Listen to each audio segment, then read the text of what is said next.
How's it going, Thieves fans? Today we got a very special video for you. We got to sit down with Dan Ghosty himself from the LA Thieves and just ask him some questions.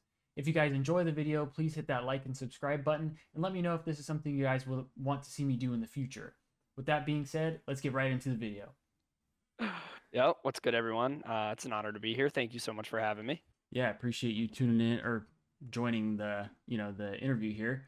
Something I definitely didn't think I would be able to do, so it's great to have you here, get to talk to you, kind of pick your brain a little bit. Really excited for this. I appreciate that, man. Thank you. All right, we're gonna kind of start things off pretty simple. We got a mix of like personal questions as well as like some random questions that we'll ask later.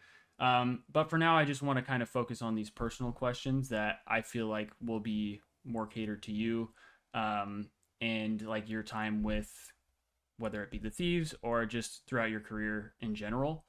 So I want to start off kind of from the beginning here. When did you realize that you wanted to go pro, and then when did you realize that you were good enough to actually do it? I feel like they kind of go both hand in hand. I wanted to go pro, probably I would say around Ghost is whenever I started to truly get into competitive, start playing GB, start playing online tournaments, stuff like that. I watched competitive since MW3, so I think I was like 7 or 8 years old when that game came out. I've been watching for a very long time. And then once I got a scuff controller, actually, in Advanced Warfare, I became a lot better. Obviously, you're able to do a lot more movement while being able to aim and center and stuff like that. You don't have to move your thumbs as much.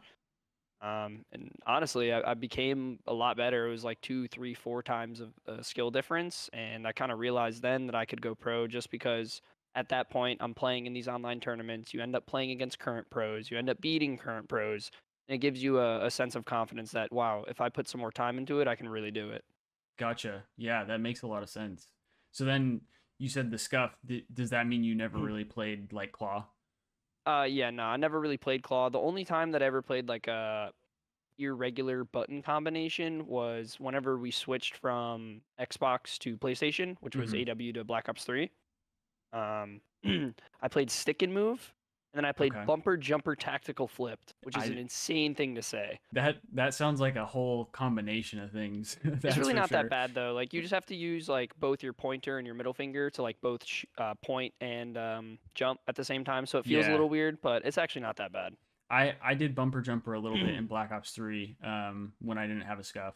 Yeah. So I know what that bumper jumper is like, but the rest I didn't do. I've always played pretty like straightforward. So then my next question here, obviously to be a pro, for one, you have to be good, but for two, you have to be confident in your skills. And I know personally, like I've had people that I know always say, fake it till you make it. Like sometimes you may not have the skill when you start off, but if you have the confidence, it could push you a long way. Now, obviously, you're really good at the game. There's no doubt about that. But I'm curious as to where you got your confidence, like in yourself as well as your game, to kind of boost you to where you're at now. I feel like I've always kind of had self-confidence, a lot of confidence in me. I've always been pretty good at school academically. So I've kind of had confidence naturally from that. And honestly, like my best piece of advice or like the best and most simple way for me to answer that is if you don't believe you can do something, you're just never going to be able to do it in the first place. Now, I didn't mention it earlier, but with some of these questions that I came up with, I'm trying not to ask a lot of questions that you've been asked before. I want these things to be a little different. And so, there may be some questions that have been answered before. That's why I wanted to give like kind of a quick shout out to the Eavesdrop podcast that you did with Hecz. I'm going to link it for the YouTube video. So that way, if anybody hasn't seen it, they can go back and look at that to see what you've answered and all that kind of stuff. But I know in that episode, you had mentioned that you don't really like bask in anything. And I don't know, like if you would put it as kind of like, short-term memory, like you kind of just move on from things. But, you mentioned not basking in situations. How does that help you overcome like a lot of the challenges you've faced in and out of game, throughout your career? I mean, honestly, with the way COD is, it's very day to day. And just like my overall approach to life is just you can't really ask in like any, I don't know, past situations. Like the Mm-hmm. past has already happened, yeah. And like, the present and like what's in front of you is kind of the only thing that matters. It's what's literally in front of you, what you can control right now, what's Mm-hmm. a part of your day right now. That's kind of the only thing that really matters. And once it happens, it happens. There's nothing you can do about it. It's already Yeah. happened. In the future, whatever comes of the future, whatever comes of now and the past doesn't really mean much because, well, I mean, it hasn't happened. Mm-hmm. Um, and not basking in any situation is just making sure that you're not overthinking anything. Mm-hmm. Life at the very least should be very simple, um, and certainly not overthinking the past definitely helps that.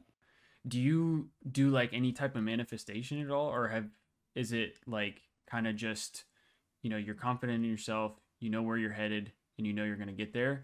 Yeah, like I mean the thing is with like time, like I've always said time is both your best friend and your worst enemy. Mm-hmm.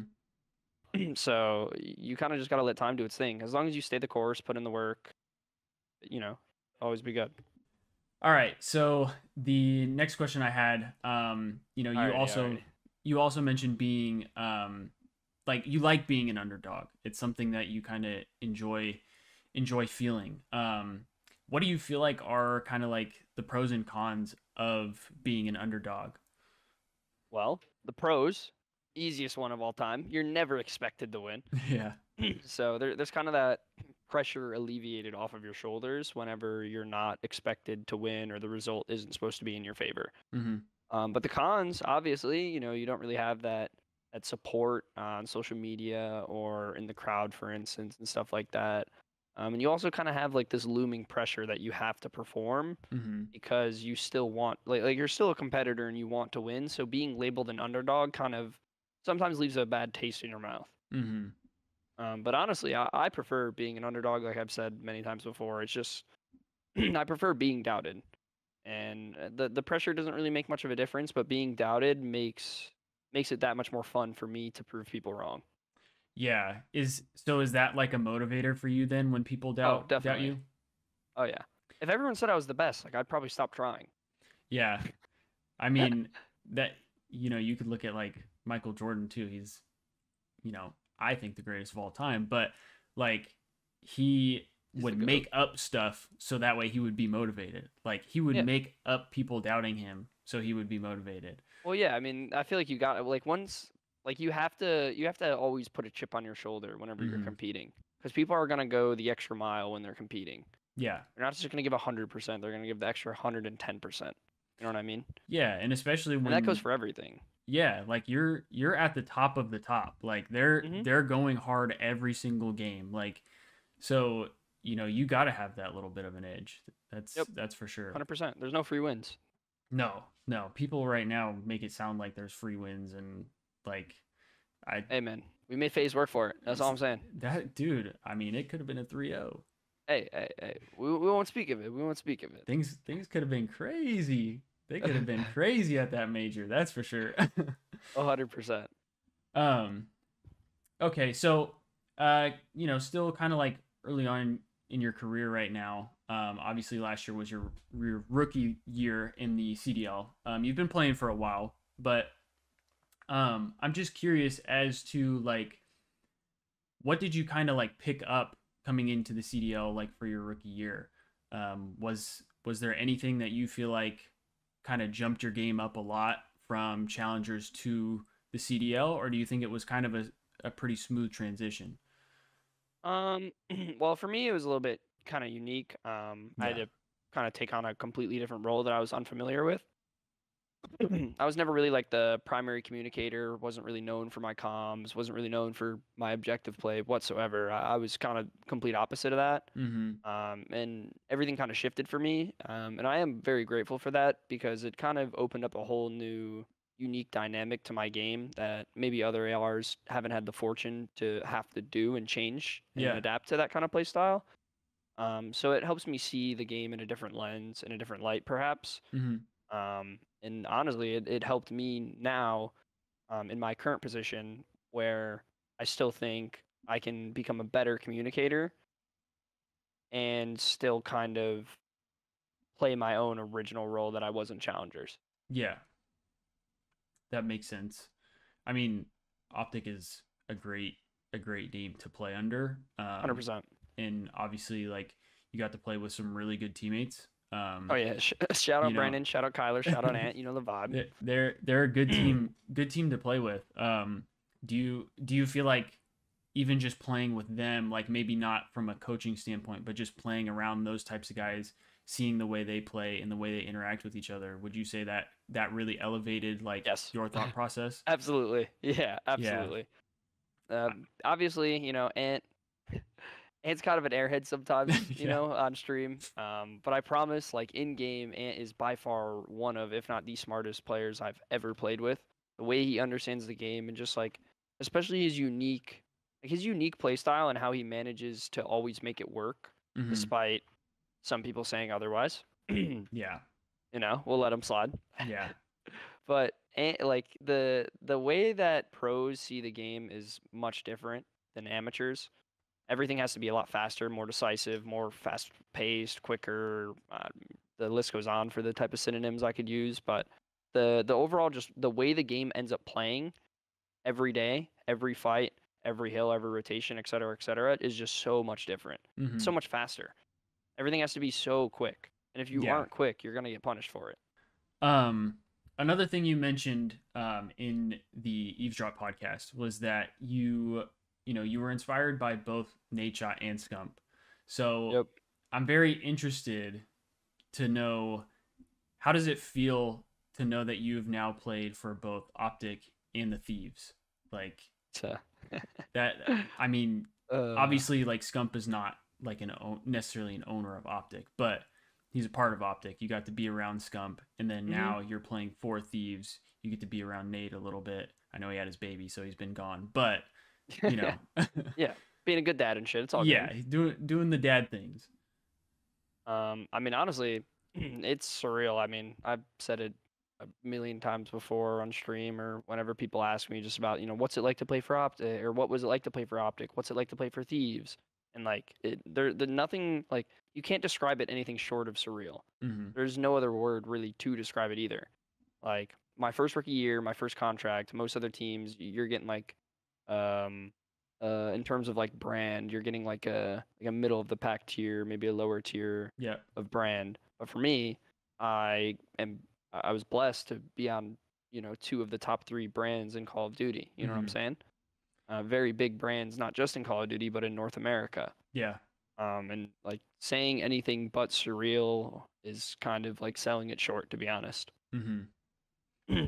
Yeah, I mean, like you said, OpTic is such a huge brand, and that whole like situation I feel was very unorthodox. Like, you know, I mean, at least in CDL, you were the first person to go from challengers straight to a starting spot on OpTic, if I'm correct.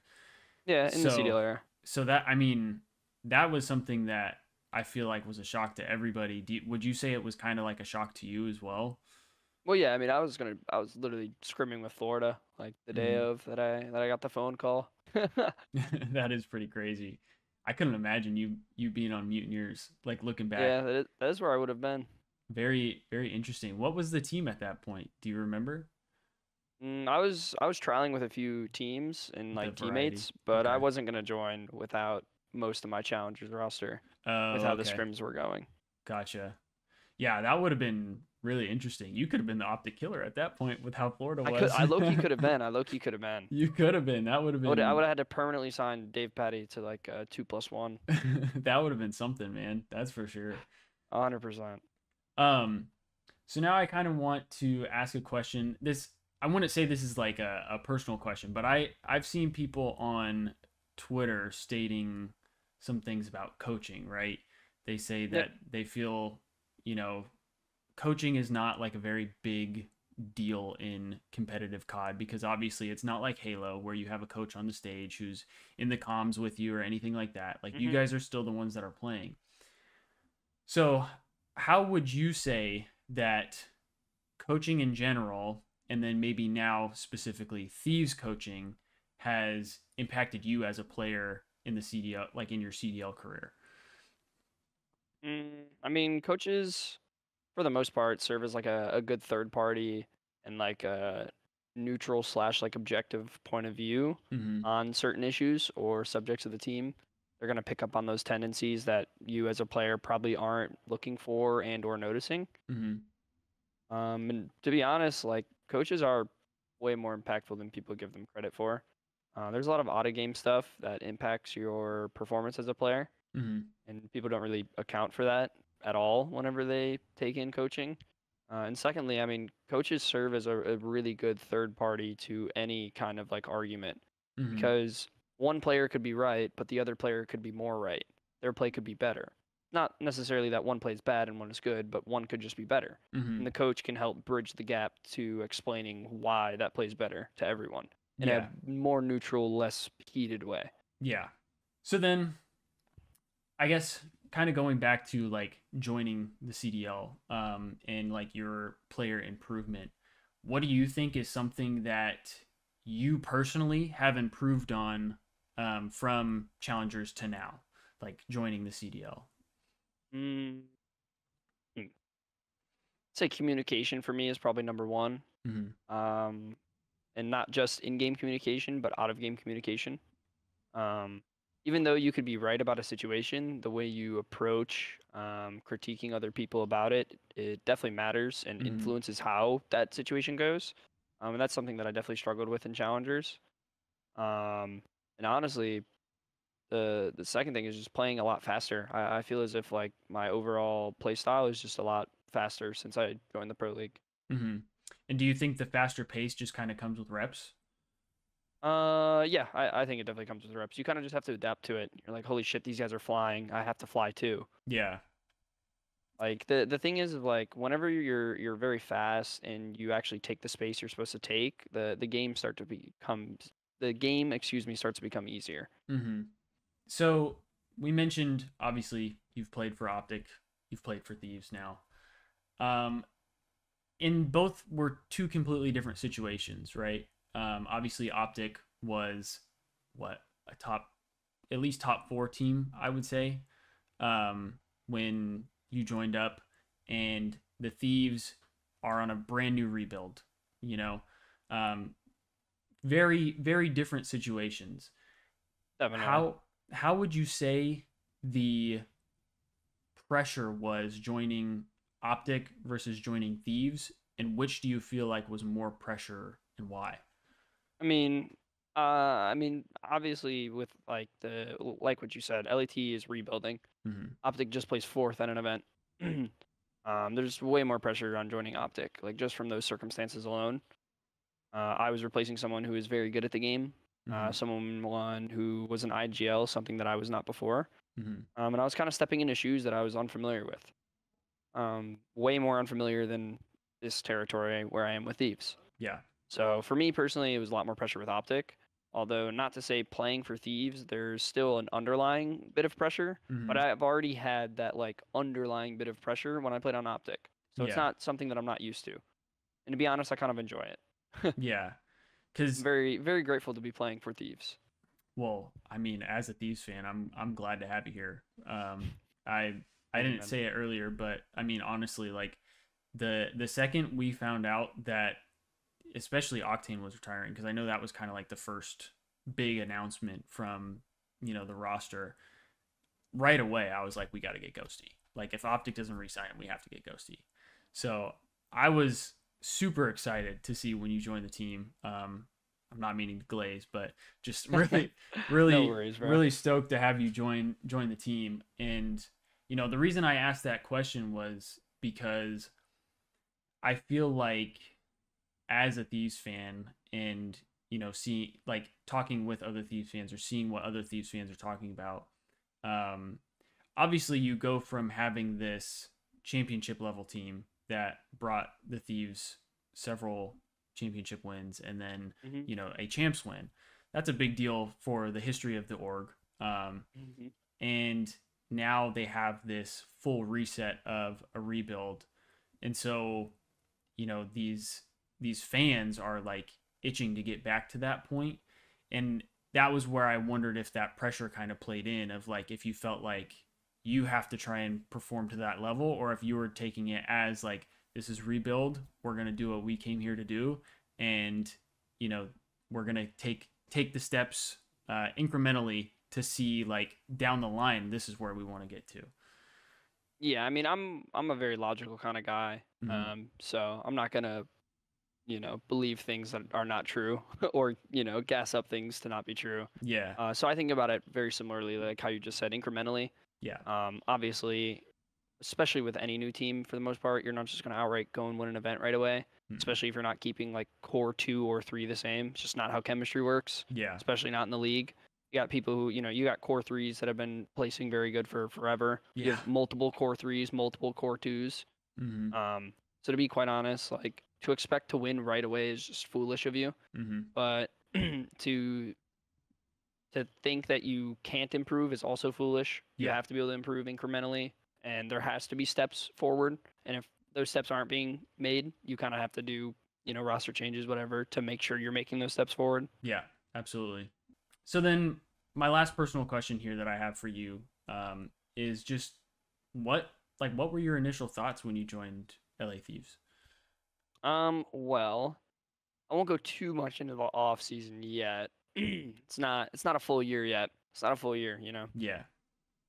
But obviously some stuff for me fell through on other rosters that I was interested in. Mm-hmm. Obviously LAT was one of the teams that reached out to me super early in the free agency period. Mm-hmm. But I was just poking around, and then obviously some stuff fell through, so I ended up contacting LAT, blah blah blah, get everything sorted. And I was really excited to end up playing for LAT. Regardless of like teammates or anything, I was just excited to play for a part of the orgs that I consider to be the big three, which is FaZe, LAT, and OpTic, of course. Yeah. And honestly, playing for any of those three for me is a dream in the CDL. So I was just very happy to be playing for LAT, like straight up. Like, I don't know. See this nice room, this nice little couch we got here. The compound is fire, man. I got my name on the wall. Like, yeah, that's pretty dope. I mean, I can't lie. I mean, I've been to the compound a couple times, but the compound is sick. Yeah, compound is sick. I feel like there's nothing like it. Like obviously, there's only a few teams with comparable compounds. Yeah, and obviously, like OpTic had the Hecz quarters. And never been, so I cannot speak on the Hecz quarters. I've only been to the I've only been to the Dallas one. Yeah. Okay. Yeah, because that one was the one. It was originally Envy, wasn't it? And then when they merged, it became like the Dallas one. Yeah. Mm-hmm. Yeah. So the last kind of set of questions I have here are these what I would consider to be random questions. And these are going to be, I would say, more like fun questions. So the big one for me as a CDL player, you obviously kind of get to have, or you get to see the foundation of everything like from the inside, right? I just mean like, yeah. What would you do for your ideal like Call of Duty League style, given that there's no like financial issues? Like you don't have to worry about like any cap or anything like that. Like it's just based off of ideas. Like what do you think would be the best system? Well, for starters, I think pool play normally works the best, or like Swiss style systems just in general for like brackets and showing who is actually the best team. I don't think starting in losers on a consistent basis for tournaments is always the best way to show if there's a good team or not, or a bad team, just because sometimes you just come up flat, straight up. And that's why I've always thought that pool play is probably the best way to show which teams are the best at the time. It's what most other esports do. They tend to do like a pool play Swiss style type system. And honestly, just more events.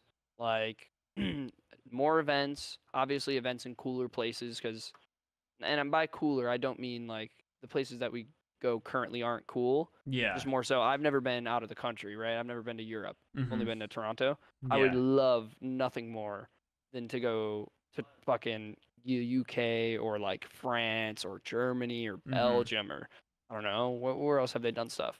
Denmark, they've done stuff. Iceland, they've done stuff for other, what's it called?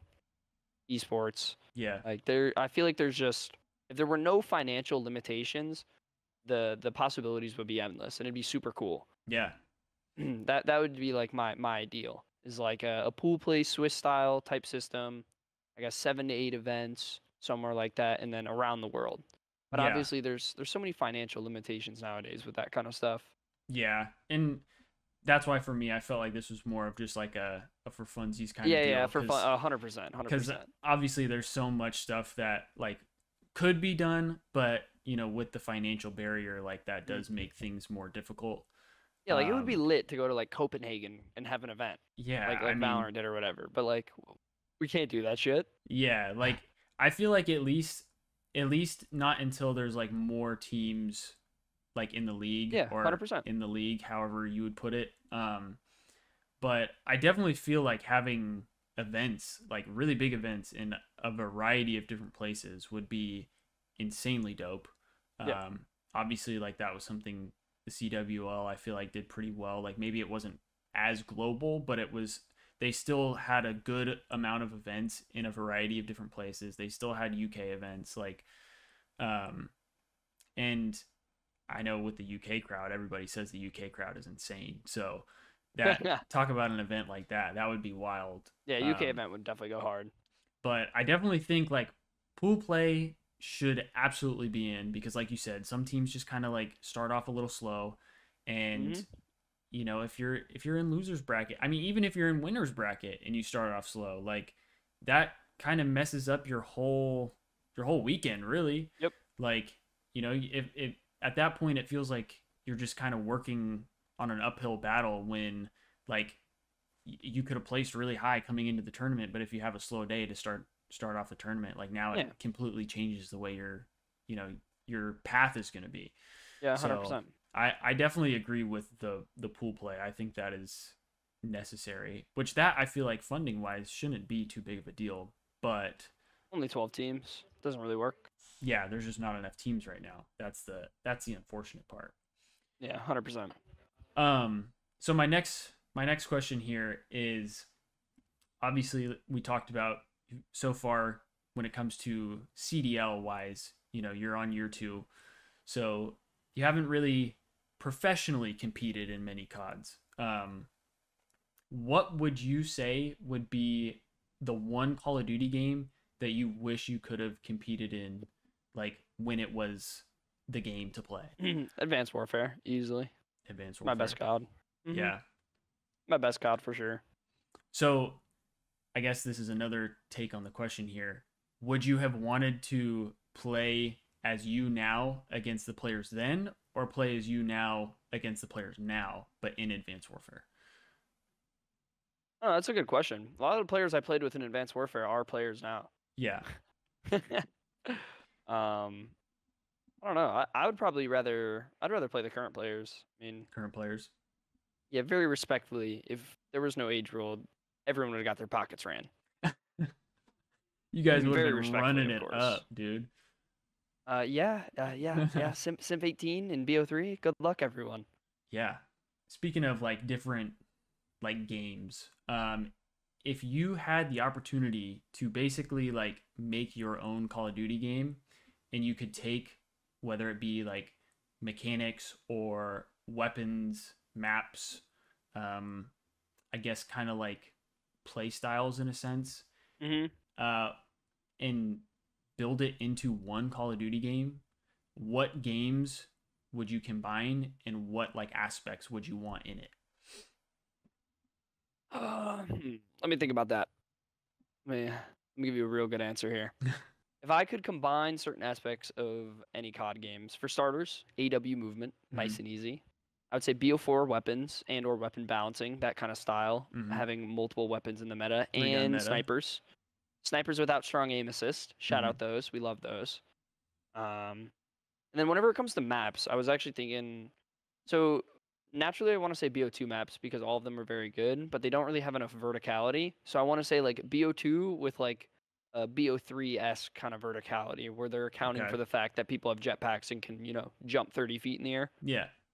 And I think that would be really sweet. I think BO4 kind of towards the end of the year, especially hit it on the head for weapon balancing. Mm-hmm.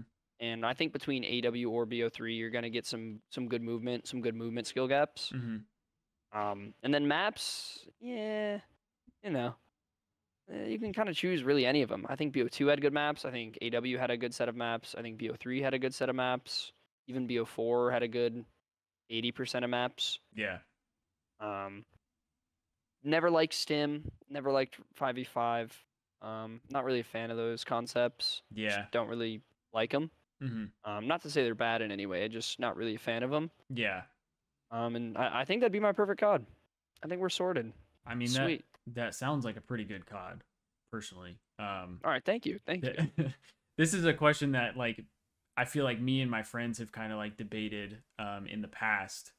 Just kind of like, you know, what would be like a GOAT level COD for us? Yeah. Like, you know, if you could just combine What would be everything. your personal favorite? Yeah. Yeah, because, you know, for me, there was so much, like I said, with like Black Ops 4 that I really liked, but I also liked a lot of like Black Ops 3. Black Ops 3 was really fun to play as well.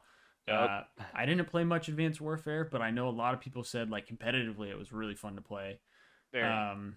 And then, you know, obviously, like if you're talking like different modes of like whether it be multiplayer, zombies, or competitive, whatever, like yeah, then you're really delving into it. Yeah, then you can dive really deep into it, and you know there's different games that have good competitive systems and whatever. So that's bad multiplayer systems, decent comp but good multiplayer, bad zombies, really good zombies. Yeah, like there's so many aspects that you can combine in making a GOAT game. Yeah, GOAT game, quote unquote. Yeah, and that's why it's, you know, it's been a very intriguing question for me, and that's why I wanted to kind of get like a professional player's take on it. Somebody who plays the game a lot more than I do. So yeah, that was very interesting to me. But the last question I have here, it's the last overall question, last of our random questions. Outside of your current teammates, just so that way, you know, there's no problems here. If you could pick like 3 other players to play around you or to play with you competitively, and it can be like from their year specifically, like whether it's their prime years or the best game that they played, who would be the 3 players that you would want to be on your side? Alrighty. I think for this question, for me, I'm gonna disinclude all current players. Okay. Just to make it easier. Yeah. Fair. I'm gonna insert myself into the dynasty. The dynasty team. But listen, we're getting IW formal. Okay. Yeah. We're getting BO2 or Advanced Warfare Scump. Okay. It's nice and easy. Okay. And now here, I was a little bit. I didn't know where to go. This is tough to I didn't replace. I know. Am I replacing DB3 or am I replacing C6? That's a tough one. Exactly. So, hear me out. I was thinking Damon was a little bit more versatile in his career. Probably going to have to run that sub on that roster. So, hear me out. We're getting Black Ops 2 Damon, aka Karma. Dude. I'm sorry, Krim. Most winning player of all time. Definitely way better than me. But I'm taking your spot in this hypothetical scenario. Dang. I mean, that's a tough cut there. I mean, obviously there's only 4 spots, but I mean, they were a God squad. They were the dynasty those were team, the best primes that I could pick. Yeah. And I feel like your reasoning on why you pick Karma over Krim makes sense. He's a more versatile player. And like you said, if you need somebody to play the sub role, he's more the guy to do that. So I think that's very fair reasoning. But we're gonna clip it anyway. That's the COD League right now. So we're gonna clip that. If I can include current players, then it's a little bit hard. Because like I feel like a lot of players, especially AR players, would simply say, like, obviously not including your team, are just gonna be like, yeah, just slot me into the phase trio. Yeah. Sort it out. Yeah. I'm sorted. Just slot me in there. Yeah, it'll work out. Yeah, so that's kind of like what I feel like a lot of people would say. Yeah. I've obviously known Simp and Cell since I was like 13, so I've known them for a long time. Now I've known BZ for obviously a good amount of time now, a few years. So I'm very close with them. So like naturally, it would just be easy for me to say, oh yeah, if I had to pick anyone out of the CDL era, yeah, just do the FaZe trio. Just throw it in there. Yeah, I mean, they're the most winningest team in CDL era. Yeah. So like I feel like most people naturally, even if you're a sub player, are gonna be like, yeah, I'd probably just say them. They could figure it out. Yeah. Yeah, it's like the easy answer to go to. Yeah, absolutely. I mean, I wouldn't blame you.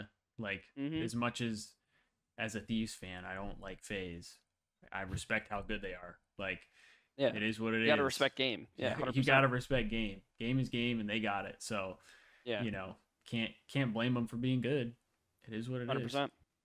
But yeah, that's I think that's gonna do it for all these questions. Like I said, I didn't want to give you too many questions to think about here, because obviously, if you're willing, I would love to do this again.